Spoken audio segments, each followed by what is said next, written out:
Et on va tourner à nouveau dans Matthieu 24. Je sais que ce n'est pas nécessairement un message d'action de grâce, mais juste, regardez votre voix dans Matthieu 24, et juste pour vous encourager que c'est un message d'action de grâce que je vais vous apporter. Je vais vous lire une couple de versets. Je n'ai pas besoin de tourner. Regardez ce que la parole de Dieu nous dit. Nous rendons continuellement grâce dans 1 Thessaloniciens 1, au verset 2. Pour vous tous, faisant mention de vous dans nos prières, nous rappelant sans cesse l'œuvre de votre foi, le travail de votre amour et la fermeté de votre espérance en notre Seigneur Jésus-Christ devant Dieu, notre Père. Alléluia. Rends grâce pourquoi? Parce qu'il voit l'œuvre de Dieu dans la vie des croyants. Alléluia.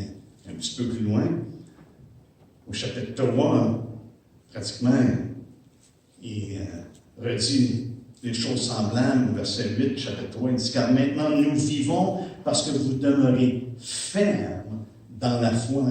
Quelle action de grâce, en effet, nous pouvons rendre à Dieu à votre sujet pour toute la joie que nous éprouvons à cause de vous devant Dieu. » Alléluia. De voir les gens qui sont affermis dans la foi, c'est un sujet d'action de grâce. Et c'est le but, n'est-ce pas, lorsqu'on se rencontre ensemble, c'est qu'on soit affermis les uns par les autres, qu'on soit affermis par la parole de Dieu. Donc, pour moi, c'est un sujet d'action de grâce. Et lorsqu'on regarde le deuxième chapitre, deuxième épître de Thessaloniciens, au premier chapitre, ça nous dit au verset 3, nous devons faire rendre continuellement grâce à Dieu. Pas simplement une fois de temps en temps, il dit continuellement. Lorsqu'il pense aux gens de Thessaloniciens, il y a une action de grâce qui est continuelle. Rendre grâce à Dieu à votre sujet, cela est juste, comme cela est juste parce que votre foi fait de grands progrès. Et que l'amour de chacun de vous tous à l'égard des autres augmente de plus en plus. Parce que ces choses-là sont présentes, frères et sœurs, ça devient vraiment un sujet d'action de grâce continuelle devant Dieu. Et qu'on soit affermis dans la foi, que notre amour, notre foi grandisse, notre amour les uns pour les autres soit de plus en plus évidente. Alléluia. Donc c'est pour ça je veux dire, c'est un message d'action de grâce. Pourquoi? Parce que c'est la parole de Dieu qui nous est donnée. C'est la parole de Dieu à laquelle on se tourne et que par la grâce de Dieu, par son esprit, on puisse être instruit, et qu'on puisse recevoir ce qu'il a à nous dire. Et ce qu'on a regardé dans les dernières semaines, suivant l'exemple de la parabole du figuier, c'est que Jésus répond à une question que les disciples lui demandent. Et je crois qu'il est important pour nous de vraiment porter attention à ce que Jésus dit. Parce qu'il y a des choses qui se développent au cours des années que souvent, ça ne va pas selon ce que Jésus dit. Et on peut vraiment facilement formuler des doctrines, mais qui viennent même à l'encontre de ce que la parole de Dieu nous dit. C'est des choses qui sont possibles. Et c'est là qu'on doit porter attention, je crois, pour vraiment être attentif. Donc Jésus répond à cette question-là. C'est une question, et ça nous dit dans Matthieu 24, au verset 3, ça dit « Il s'assit sur la montagne des Oliviers, et les disciples vinrent en particulier lui poser cette question. » C'est une question, qui a deux volets, mais c'est une question. « Dis-nous quand cela arrivera-t-il et quel sera le signe de ton avènement et de la fin du monde? » Une question. Il était concerné concernant le temps que ces choses-là allaient arriver et quel serait le témoignage ou quel serait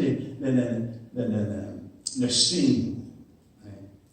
Quel serait l'aspect de son avènement et puis de la fin du monde? Et Jésus procède à répondre. Et c'est là que la parole du figuier nous aide à comprendre que ce que Jésus dit, il y a des choses spécifiques qui vont se produire et que vous devez voir. Et lorsque vous verrez ces choses-là, sachez que le Fils de l'homme est à la porte. Donc, c'est important pour nous de prendre en considération. Et c'est pour ça que je dis qu'il y a des doctrines qui ont développé au cours des années et qui n'ont pas pris ces choses-là en considération. Ils n'ont pas regardé comme le figuier, on sait que l'été approche. Et il nous dit ici, vous allez savoir à ce moment-là que le Fils de l'homme, lorsque vous allez voir toutes ces choses-là. Et on a dit que le Seigneur pouvait arriver, ça va être imminent, n'importe quel temps. Et ça fait au-dessus de 150 ans qu'il y en a qui font la promotion de cette doctrine-là. Et pourtant, rien, ou pratiquement peu de choses, avaient été vues à ce moment-là. Et pourtant, ils pensaient que demain, ça pouvait arriver. Lorsqu'on ne prend pas en considération ce que Jésus dit, frères et sœurs, on va développer des choses qui viennent même à l'encontre de ce que Jésus dit lui-même. Parce qu'il nous a dit, comme on a vu la semaine passée, et c'est pourquoi lorsque vous verrez l'abomination de la désolation assis en lieu saint, là où il ne devrait pas être. Et pourtant, on n'a jamais pris compte de ça. Et 90% de l'Église croit que Jésus pourrait venir à n'importe quel temps. Pierre ne croyait pas ça, parce que Pierre avait été dit par Jésus qu'il allait mourir d'une certaine façon, qu'il allait le glorifier dans sa mort. Fait qu'il savait tant aussi longtemps qu'il ne serait pas mort que Jésus ne reviendrait pas. Paul également savait que son temps était venu, son temps de départ était venu. Donc, on voit que je crois à la venue imminente de Dieu dans le sens que la parole de Dieu nous dit. Comme ça nous dit dans l'Apocalypse, qu'est-ce que ça nous dit? Je reviens quand? Bientôt. Ça, c'est imminent dans ce sens-là, que c'est proche. Pourquoi? Parce que nous sommes à la fin des temps. Nous sommes à la fin des temps. Et je crois que, puisque Jésus est venu à la fin des temps, et Paul nous parle justement que nous sommes à la fin des temps. Dans 1 Corinthiens, je vais juste vous lire un verset, 1 Corinthiens 10, un passage qu'on connaît très bien. Mais dans 1 Corinthiens 10, au verset 11, ça dit « Ces choses leur sont arrivées pendant les enfants d'Israël pour servir d'exemple. Et elles ont été écrites pour notre instruction à nous qui sommes parvenus à la fin des siècles. » Dans son temps, Paul croyait qu'il était à la fin des siècles. Nous sommes maintenant au 21e siècle depuis ce temps-là. Donc la fin des temps ou la fin des siècles. Et même Pierre parle de la même chose en 1 Pierre. Vous allez voir dans 1 Pierre, au premier chapitre.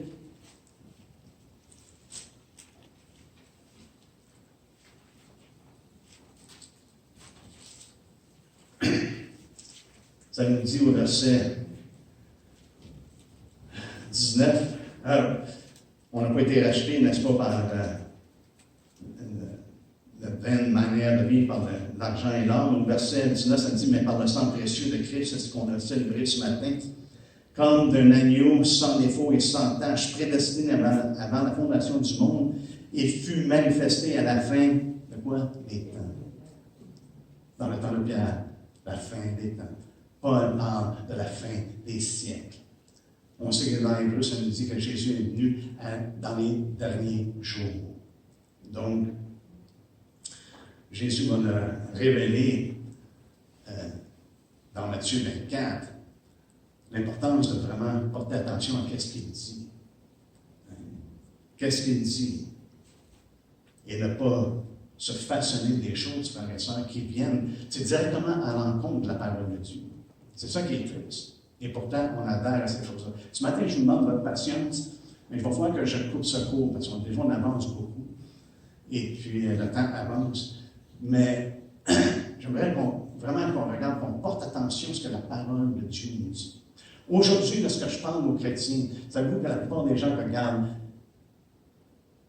concernant le Seigneur Jésus, parlent de l'enlèvement. Hein? Et pourtant, la parole de Dieu nous parle de son avènement. Son avènement, la parousia, sa venue. Et c'est ce que les disciples regardaient. Et ils regardaient Jésus parce qu'ils l'attendaient des cieux. Même ça nous dit dans Actes 1, de la même façon que vous l'avez vu être enlevé, vous allez le voir revenir. Vous allez le voir revenir. C'est l'espérance qu'il a donnée même aux Thessaloniciens, n'est-ce pas? Vous attendez des cieux. Vous l'attendez des cieux. Et je crois que ce qui est important pour nous, c'est de regarder à qu'est-ce que la parole nous dit concernant ces choses-là. Et à partir de là, on formule, on voit, OK, ce que le Seigneur nous a dit, est-ce que ça concorde avec ce que je crois?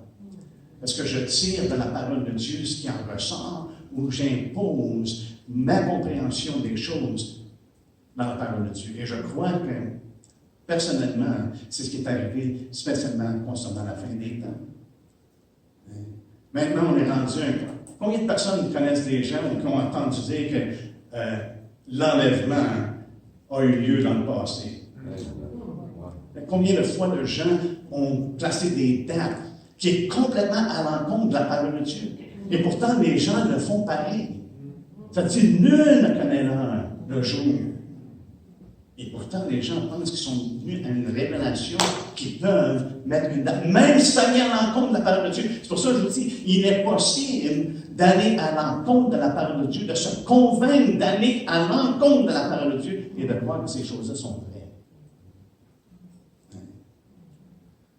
Mais ce matin, ce que j'aimerais qu'on fasse, c'est qu'on regarde ce que la parole de Dieu nous dit. Et d'en tirer conclusion, OK, Seigneur, je me prépare à la lumière de ce que ta parole nous dit. Jésus a déjà mentionné une chose à propos de sa venue, à propos de son avènement. Il dit, vous allez entendre des gens qui vont dire, Christ est là, dans la chambre, dans le désert. Il dit, n'y allez pas, ne le croyez pas. Pourquoi? Parce que ça va être, au verset 27 du chapitre 24, ça va être comme l'éclair part de l'Orient et se monte jusqu'en Occident. Ainsi sera l'avènement du Fils de l'homme. Ça ne sera pas quelque chose de caché. Ça va être quelque chose de visible. Ça va être quelque chose qui va être connu. Ça, c'est Jésus lui-même qui dit. Et lorsque Jésus parle, frères et sœurs, on a besoin d'être attentif et de mettre de côté toutes nos présomptions qu'on pourrait avoir concernant ces choses-là, de dire, OK, Seigneur, je veux entendre ce que tu dis, j'entends ce que l'Esprit dit. Encore, j'ai appris dernièrement que le Seigneur est supposé revenir en octobre. Ouais. Il était supposé revenir en septembre, mais il n'a pas été au rendez-vous. Là, il revient en octobre. Frères et sœurs, c'est de la folie. Pourquoi? Parce qu'on sait immédiatement, on ne devrait même pas porter attention à ces choses-là, parce qu'on sait clairement que la parole de Dieu nous dit qu'il va venir un temps où on n'y pense pas. Donc, il faut vraiment faire attention.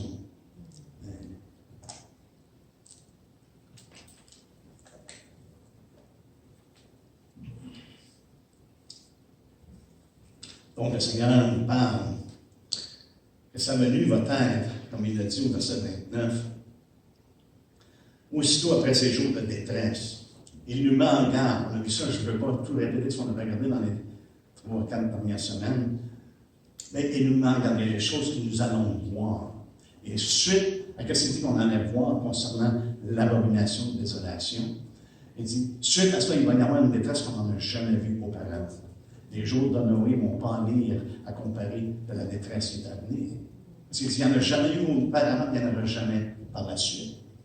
Et ça va être, Pierre nous dit carrément, ça va être par le feu. Dans le temps passé, elle a été réservée, la terre a été réservée pour l'eau. Mais il dit maintenant, ça va être réservé pour le feu. C'est ce que Dieu a déclaré. Et c'est ce qu'on peut s'attendre qui va se produire. Mais il dit aussitôt après ces jours de détresse, ces jours que le monde n'a jamais vu auparavant, au verset 29, le soleil s'obscurcira, la lune ne donnera plus sa lumière. Fait qu'il va y avoir quelque chose après ces événements-là qui va se produire, selon ce que Jésus dit. Les étoiles tomberont du ciel et la puissance des cieux seront ébranlées. C'est bien ça que Pierre décrit justement dans son épître, au 3e chapitre qu'on a lu la semaine passée, on est terminé avec ça. Comment est-ce que les choses allaient être ébranlées. Maintenant, ça nous dit au verset 30, alors le signe du Fils de l'homme paraîtra dans le ciel. Toutes les tribus de la terre se lamenteront et elles verront le Fils de l'homme venant sur les nuées du ciel avec puissance et une grande gloire. Ça, c'est le témoignage. C'est le témoignage que Jésus donne, le signe, justement, qu'il donne. Ça va être alors, après cette grande tribulation qui n'a jamais été expérimentée dans le passé, qu'on ne verra jamais après. Il n'y a pas une autre tribulation qui va se faire à ce niveau-là. Jésus dit, c'est alors le signe du Fils de l'homme va apparaître dans les cieux. Ça va être quelque chose, frères et sœurs, qui va être reconnaissable. Mais ce que je veux vous emmener ce matin à méditer avec moi, okay? C'est comment que les disciples ont communiqué concernant ces choses-là. Vers quoi ils regardaient. Dans le temps moderne, les gens parlent tout le temps de l'enlèvement. Mais dans les Écritures, ce n'est pas le point de référence. L'enlèvement nous démontre ce qui va se passer à l'avènement. Mais ce n'était pas la vision sur laquelle les disciples avaient leurs yeux. Ils avaient les yeux pour le retour de Jésus-Christ. C'est ça qu'on voit dans les Écritures. Lorsqu'il s'est assis justement sur la montagne, et il leur parle, il leur répond exactement concernant le temps de ces choses-là. Il dit, ça va être après. Quand ces choses-là arriveront, mais ça ne fait pas tout arriver en même temps, parce qu'il parlait également du temple qui allait être détruit, qui est arrivé en 70. Mais le temps et le signe de son avènement et de la fin du monde, il nous dit aussitôt après ces choses-là, après ces jours de détresse-là, alors le signe du Fils de l'homme. Il leur répond, mais il leur donne également des indices. Il leur donne des choses qu'on doit observer avant qu'ils viennent, avant justement de voir le signe de sa venue. Mais Jésus, c'est des choses qu'il avait parlé dans le passé. C'est des choses que les apôtres avaient entendues tranquillement. Le Seigneur les mettait en garde et leur disait ces choses-là. On le voit dans Matthieu, justement, pas Matthieu, mais dans Luc 17, lorsqu'il dit qu'il fait connaître comment est-ce que sa venue allait être, et il donne, ici, comme on a lu, c'est pratiquement le même passage, il dit, quand flamme l'éclair de l'Orient se monte, c'est ce qu'il nous fait part dans Luc 17, mais c'est seulement qu'au chapitre 21, que là, Jésus est sur le mont d'Olivier, où ça fait référence directement avec Matthieu 24. Mais déjà au chapitre 17, il avait fait référence qu'elle allait venir. Ça va être comme l'éclair. Ici, c'est uni ensemble, mais dans Luc, qui dit qu'il a fait des recherches pour connaître exactement ce qui s'était passé, il nous donne un peu plus de détails dans Luc 17. Peut-être qu'on y tournera sur notre temps. Mais ce matin, c'est juste pour vous dire que le Seigneur avait déjà commencé à parler de ces choses-là. Dans Matthieu 10, 22, lorsqu'il dit « Vous serez haïs de tous à cause de mon nom, mais celui qui persévérera jusqu'à la fin. » De quelle fin qu'il parle? La fin de notre persécution personnelle. La fin de quoi? Il parle de la fin du monde, la fin lorsqu'ils vont revenir. On va voir ces choses-là sont liées ensemble dans la parole. Même dans Matthieu 24, il nous parle exactement de la même chose. Au verset 13, il dit, mais celui qui persévérera jusqu'à la fin sera sauvé. Cette bonne nouvelle du royaume sera prêchée dans le monde entier pour servir de témoignage à toutes les nations. Alors viendra la fin. Jésus les met en lumière. Qu'est-ce qui est rattaché à la fin? Et c'est un thème qu'on voit souvent, qui est mentionné dans la parole de Dieu. Savez-vous quoi? Que vous et moi, Jésus a reçu tout pouvoir, n'est-ce pas? Toute autorité. Il nous a donné de prêcher l'Évangile et d'enseigner. Il dit, enseignez-leur tout ce que je vous ai prescrit. Et voici, je suis avec vous tous les jours jusqu'à l'enlèvement. Il est avec nous quand? Jusqu'à la fin du monde. Si Jésus vraiment enseigné qu'on serait enlevé avant que ces choses-là arrivent et qu'on viendra avec lui par la suite, il n'aurait pas dit, je suis avec vous jusqu'à la fin du monde. Je suis avec vous, parce que là, il parle à ses disciples directement, je suis avec vous jusqu'à temps que je vous enlève. Et je vais être avec ceux-là qui vont être sur la terre par la suite, jusqu'à la fin du monde. Mais ce n'est pas ça qu'il dit. Il dit à ses disciples, en réponse à leurs questions, que Jésus est là, avec nous, jusqu'à la fin du monde. C'est ce qu'on a besoin d'enseigner. C'est ce qu'il nous dit d'enseigner. Dites-leur, enseignez-leur tout ce que je vous ai prescrit. Qu'est-ce que Jésus a prescrit? Il est avec nous jusqu'à la fin du monde. Je pense que c'est quelque chose dans un temps, frères et sœurs, où on a besoin d'avoir la parole de Dieu qui est au centre de nos vies et que c'est elle qui dicte ce qu'on croit. Et non pas qu'on impose ce qu'on croit à la parole de Dieu.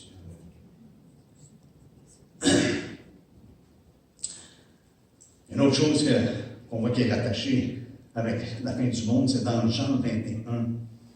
Au verset 22, ça nous dit, Jésus lui dit, parce que Pierre avait demandé à Jésus, qu'est-ce qui va se passer avec lui, avec Jean, parlant de Jean? Il dit, si je le veux qu'il demeure jusqu'à ce que je vienne, que t'importe? Toi, suis-moi. Là-dessus, le bruit, la rumeur, a commencé à se propager. Le bruit courut parmi les frères que ce disciple ne mourrait point. Cependant, Jésus n'avait pas dit à Pierre qu'il ne mourrait point. Mais si je veux qu'il demeure jusqu'à ce que je vienne, que t'importe. Voyez-vous, les disciples avaient en tête que Jésus revenait à la fin. Si je veux qu'il demeure, et Jésus dit, c'est au dernier jour qu'il allait ressusciter les gens. Ceux qui croient en lui.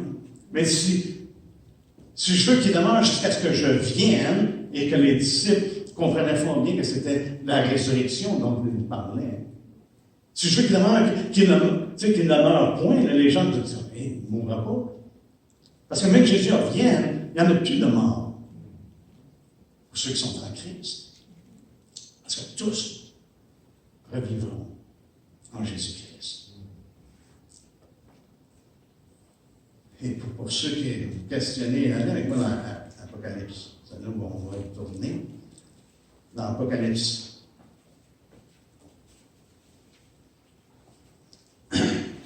Apocalypse 2.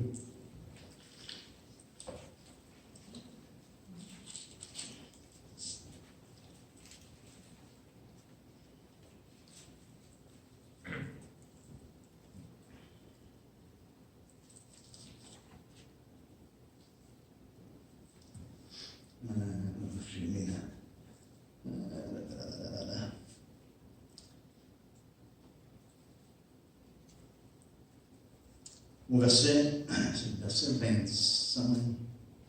On va lire le verset 24 juste pour vous donner un petit peu de contexte. Ça nous dit, à vous, à tous les autres de Thyatire, qui ne reçoivent pas cette doctrine, parlant justement de la doctrine de Jézabel, et puis la séduction qui amène, et qui n'ont pas connu les profondeurs de Satan, comme il les appelle. Je vous dis, je ne mets pas sur vous d'autres fardeaux seulement.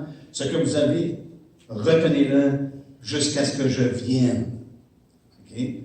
Retenez-le jusqu'à ce que je vienne, à celui qui vaincra et qui gardera jusqu'à la fin. C'est qu'on voit ici que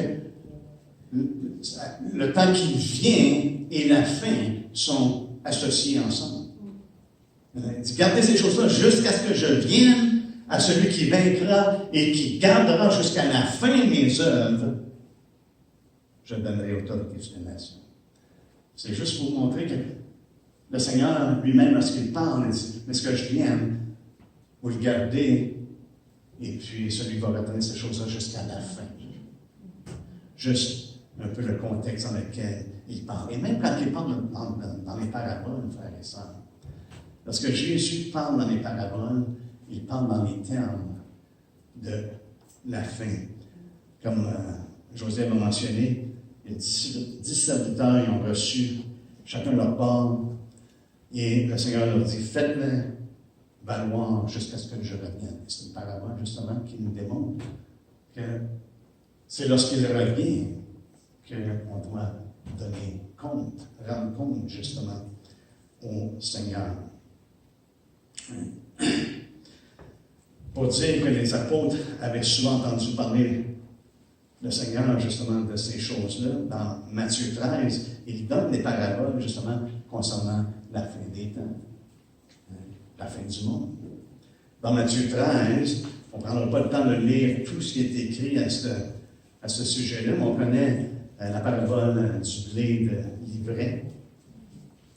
Et puis, les disciples ont spécifiquement demandé à Jésus, peux-tu nous donner la signification de ce que tu nous as dit?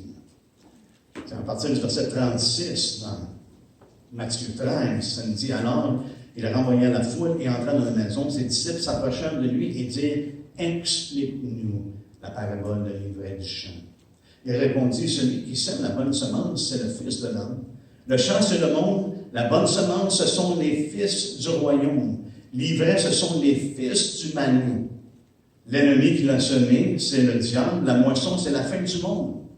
Jésus est en train d'enseigner concernant la fin du monde. Les moissonneurs, ce sont les anges. Or, comme on arrache l'ivraie et qu'on le jette au feu, il en sera de même à la fin du monde. Le Fils de l'homme enverra ses anges qui arracheront de son royaume tous les scandales et ceux qui commettent l'iniquité, et ils les jetteront dans la fournaise ardente, et il y aura des pleurs et des grincements de dents. Alors les justes resplendiront comme le soleil dans le royaume de leur Père. Que celui qui a des oreilles pour entendre, entende. Ce qui est intéressant, c'est qu'il donne l'explication de cette parabole-là. Et dans la parabole, ce qu'il a mentionné, c'est que lorsque les ouvriers ont dit, est-ce que tu veux qu'on aille arracher l'ivraie? Regardez ce que ça dit au verset 29. Ça dit, non, dit-il, de peur qu'en arrachant l'ivraie, vous ne déraciniez en même temps le blé. Laissez croître ensemble l'un et l'autre jusqu'à quand? Jusqu'à la moisson. Et quelle est la moisson? Quel est le temps de la moisson? La fin du monde. Dis, laissez-les croire ensemble. L'un et l'autre jusqu'à la moisson. Et à l'époque de la moisson, je dirai aux moissonneurs, arrachez d'abord l'ivraie et liez-la en germe pour la brûler, mais amassez le blé dans mon grenier. Alléluia. Hein? Le Seigneur est clair. Il dit, vous laissez grandir ensemble. À cause du danger que si tu arraches un, tu pourrais détruire l'autre. Tu pourrais arracher l'autre, tu pourrais nuire à l'autre. Laissez-les grandir ensemble. Et c'est ce qu'il va faire, mais quand on voit ses anges. Et qu'est-ce que Jésus nous a dit dans Matthieu 24, justement? Alors, ça nous dit, au verset 30, on a vu que toutes les nations vont ils vont le voir sur les nuées du ciel avec puissance. Ils vont venir sur les nuées du ciel avec une puissance et une grande gloire. Verset 31, ça dit, il enverra quoi? Qui? Ses anges. Jésus vient d'expliquer juste auparavant, au chapitre 13, qu'est-ce qui allait se passer à la fin du monde. C'est qu'elle a envoyé ses anges. Et qui laisse l'ivraie et le blé grandir ensemble. Jusqu'au temps de la moisson, jusqu'à temps qu'il envoie ses anges. Et qu'est-ce que les anges font? Ça nous dit ici, il enverra ses anges avec la trompette retentissante et ils rassembleront ses élus des quatre vents d'une extrémité des cieux à l'autre. Et là, c'est là qu'il dit, instruisez-vous. Par une comparaison, c'est du figuier. Il y a des choses qu'on a besoin de voir, il y a des choses qui vont se produire, et ça va se produire dans le temps du Seigneur. Pour ma part, de ce que je lis ça, je ne vois aucunement que l'Église va être enlevée avant que ces choses-là se passent. On va grandir ensemble. C'est ce que le Seigneur dit. Et ce matin, et c'est intéressant qu'à la fin de cette parabole, il dit que celui qui a une oreille pour entendre, entendre. Est-ce qu'on entend ce que Jésus nous dit? Savez-vous que maintenant, on prêche en ce moment que la première résurrection, il y a 7 rangs de première résurrection. Voyez-vous, lorsqu'on veut garder une doctrine, on est tellement acharné sur une doctrine, on commence à fabriquer des choses, à trouver des passages, mais des passages qui viennent à l'encontre de ce que la parole de Dieu nous dit. Parce qu'il y en a juste une première résurrection. Hein? Il y a juste une première résurrection. Sinon, ce n'est pas la première. S'il y en a une avant la première, c'est que ce n'est pas la première. Christ est ressuscité, il est le fruit, hein? Le premier fruit. Et après ça, ceux qui sont terminés. Il est le seul qui est ressuscité, qui est pas mort par la suite. Il y a eu plusieurs résurrections dans les Écritures, mais ils sont tous morts par la suite. Mais Jésus est le seul qui est ressuscité et qui est assis maintenant à la droite du Père. Paul encourage l'Église. Imaginez-vous qu'on est dans le temps de Paul. Lorsqu'on lit les Écritures, c'est comme si Paul nous écrit à nous autres mêmes. Ça s'adresse à nous. Oui, il y a des choses qui s'adressent particulièrement dans ce temps-là, mais il y a une application pour nous aujourd'hui. Et Paul encourage l'Église à maintes reprises. Il encourage justement les Corinthiens dans 1 Corinthiens. Et regardez la vision qu'il donne aux Corinthiens dans 1 Corinthiens 1.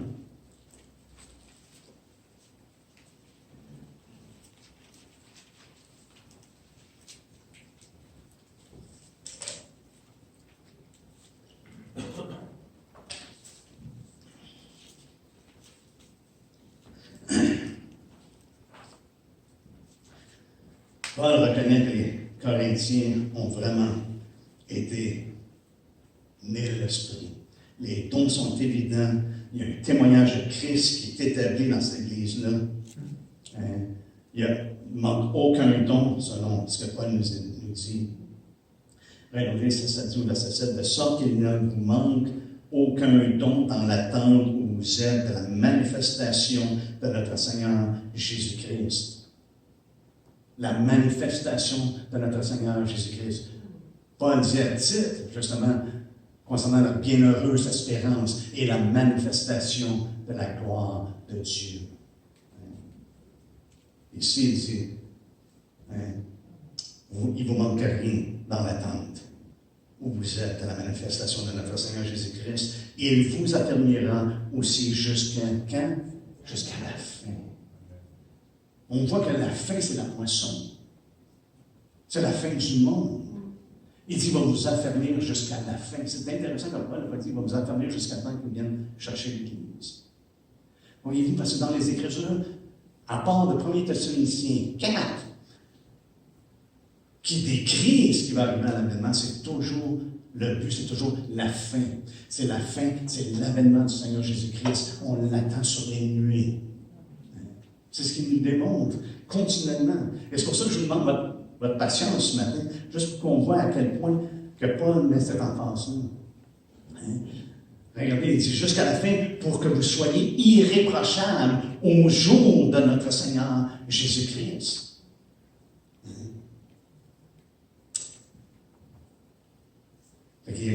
Encore une fois, c'est comme on voit la fin et le jour de notre Seigneur Jésus-Christ. Si on va un petit peu plus loin, chapitre 4, encore une fois, Paul les encourage, les exhorte. Et puis, il leur dit au verset 5, il dit, c'est pourquoi ne jugez de rien avant le temps, jusqu'à ce que vienne le Seigneur qui mettra en lumière ce qui est caché dans les ténèbres et qui manifestera les desseins des cœurs. Alors, chacun recevra de Dieu la louange qui lui sera due. Mais encore une fois, il les amène à regarder à quoi? Jusqu'à ce que le Seigneur vienne. Parce que le Seigneur avait dit qu'elle allait revenir, qu'elle allait venir. Il nous a préparé une place et je vais revenir, là où je vais être, vous allez être avec moi. Mais les apôtres portaient l'attention sur le fait que Jésus allait venir sur la fin. Il va vous aider, il va être avec vous jusqu'à la fin. Jusqu'à la fin, comme Jésus l'a dit, jusqu'à la fin du monde. Qui est le temps de la moisson, selon ce que Jésus enseigne.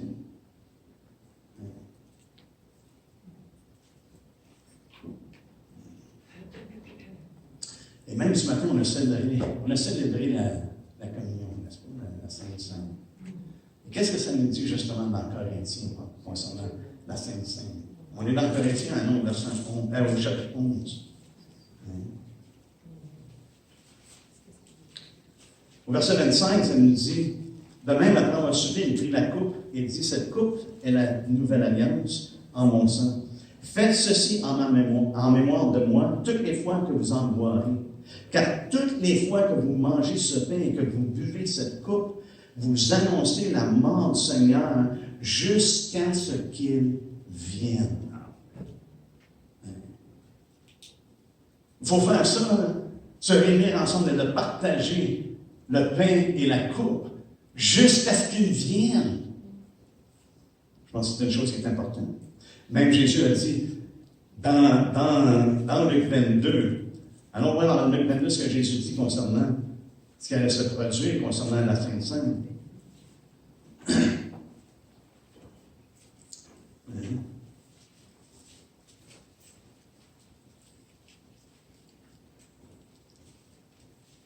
Je me suis devancé, c'est Luc 21. On va lire 22 en premier, puis après ça, on ira dans 21. Vous êtes déjà rendu là? Hein? Luc 22.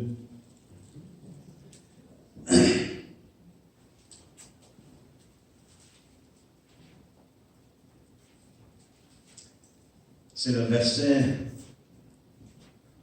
on parle le verset 17 et on va juste lire à partir du même point. Là. Et ayant pris une coupe et rendu grâce, il dit, prenez cette coupe et distribuez-la entre vous, car je vous le dis, je ne boirai plus désormais du fruit de la vigne jusqu'à ce que le royaume de Dieu soit venu. Il a dit ça dans cette dernière parole, il dit, je ne prendrai plus le fruit de la vigne jusqu'à temps que je la prenne de nouveau dans le royaume, jusqu'à ce que le royaume de Dieu soit venu. On est d'accord avec ça, c'est ce que Jésus lui-même a dit. Maintenant, regardons au chapitre 21, lorsqu'il parle justement, c'est la même place qu'on regarde dans Matthieu 24. Je sais que ça fait beaucoup de versets de tourner d'un bord et de l'autre. J'essaie d'y aller le plus tranquillement possible, mais je vois l'heure qui avance et le repas qui est en train de se préparer. Et puis, je vais essayer de simplement terminer ça le plus vite possible. Au chapitre 21, justement, lorsque il a dit, on va dire à partir du verset 27, alors on verra le Fils de l'homme venant sur une nuée. C'est ce qu'il a dit exactement dans Matthieu 24, n'est-ce pas? Avec puissance et une grande gloire. Quand ces choses commenceront à arriver, comment? Redressez-vous et levez vos têtes, parce que votre délivrance approche. Est-ce que ces choses ont commencé à arriver de tout ce qu'on a nommé? Définitivement. Fait que c'est le temps de se redresser, c'est le temps de lever la tête. Mais tu lèves la tête, pourquoi? Parce que tu regardes pour voir celui qui va venir. Et il leur dit, verset 29, une comparaison. Vous voyez le figuier. Il prend exactement la même comparaison qui a été mentionnée dans Matthieu 24. Et tous les arbres, c'est pas seulement le figuier, mais c'est tous les arbres. Dès qu'ils ont poussé, vous savez de vous-même, en regardant que déjà l'été est proche. De même, quand vous verrez ces choses arriver, sachez que le royaume de Dieu est proche. Dans Matthieu 24, ça dit quoi? Lorsque vous allez voir ces choses-là, sachez que le Fils de l'homme est proche. Maintenant, il dit, lorsque vous allez voir ces choses-là, sachez que le royaume de Dieu est proche. Et Jésus dit, moi, je ne prendrai pas part de la vigne jusqu'à temps que le royaume de Dieu soit venu. Et ma question, frères et sœurs, ça m'a tracassé longtemps, c'est que souvent les gens pensent, pendant qu'on va être enlevé, qu'on va aller au ciel, et que les gens vont souffrir sur la terre, des choses horribles, nous, on va avoir le mariage de l'agneau. C'est souvent ce qui est enseigné, ça commence à changer parce que les gens réalisent que il y a quoi qui ne fonctionne pas. Mais dans ce temps-là, quand j'ai grandi dans la foi, c'était ça, qu'on allait être dans les cieux. Imaginez-vous le mariage de l'agneau sans fruit de la vigne. Parce que dis-moi, je n'en prendrai pas jusqu'à temps que le royaume de Dieu soit venu. Comprenez-vous? Jésus a changé l'eau en vin à un mariage sur la terre. Et il n'y avait pas de célébration avec le fruit de la vigne au mariage de l'agneau. Non, Jésus dit, moi, j'en prendrai pas, je suis content que le royaume soit venu. Et on sait que le royaume va venir. Comme il a dit, le Fils de l'homme, vous voyez, ces choses-là, vous allez les voir, vous allez connaître que le royaume de Dieu est proche, que le Fils de l'homme est proche. Et dans Luc, ça dit que le royaume de Dieu est proche. Jésus vient et il établit son royaume. Il vient en conquérant. Il vient comme un roi et nous allons l'accompagner. On va le rejoindre dans les airs. Je ne suis pas contre l'enlèvement du tout. On va le rejoindre dans les airs. On ne s'en ira pas dans les cieux pour aller célébrer. On va revenir avec lui parce qu'il s'en vient établir son royaume. C'est ce qu'il nous dit. C'est ce qu'il dit. Dans Luc 24 et dans Matthieu 24 et dans Luc 21, c'est ce qu'il dit. Lorsque vous tirant la même conclusion du figuier, la même comparaison, il dit, lorsque vous allez voir ces choses-là, sachez que le Fils de l'homme est proche. Et lorsque vous allez voir ces choses-là dans Luc, sachez que le royaume de Dieu est proche. Parce que lorsque le Fils de l'homme vient, il vient établir son royaume. Oui. Mais c'est quand est-ce les noces de l'agneau vont participer? On va regarder ça un autre tantôt. Mais parce qu'on n'aura pas le temps de regarder ça aujourd'hui. On a déjà dépassé notre temps. Et puis, je pense que c'est important de célébrer ensemble et de rendre grâce au Seigneur pour tout ce qu'il a fait. Et ce que je rends grâce au Seigneur le plus, c'est qu'il nous a donné une parole qui est certaine. Sans la parole de Dieu, frères et sœurs, sans l'Esprit de Dieu, on serait confus. On ne serait pas ici. Mais Dieu a fait certain qu'il a répondu clairement à des questions qui étaient pertinentes pour les disciples. Et je crois qu'elles sont pertinentes pour nous. Parce qu'on même dit que la fin des siècles était dans le temps de Paul. La fin des siècles est maintenant également parmi nous. Et s'il y a une chose, on est encore plus proche. On est encore plus proche. Je sais que ce n'est pas un sujet qui est nécessairement populaire de la façon que je le présente, parce que ça va à 90% contre ce qui est cru. Mais ma responsabilité, ce n'est pas d'emmener ce qui est populaire, mais de regarder aux Écritures et de dire, qu'est-ce que Jésus a dit dans ces choses-là? Et ne devons-nous pas nous soumettre à ce qu'il a dit? Et s'il y a des choses que je ne comprends pas, et je sais que il y a bien des choses que je ne comprends pas, c'est pour ça que je vous ai dit, je n'ai pas de charte, comment est-ce que les choses vont se passer exactement, mais j'ai des points de repère par lesquels je peux savoir s'il est proche et si le royaume est proche. Amen. Et les points de repère, c'est ceux qui nous donnent. Amen. Si on peut se lever ensemble.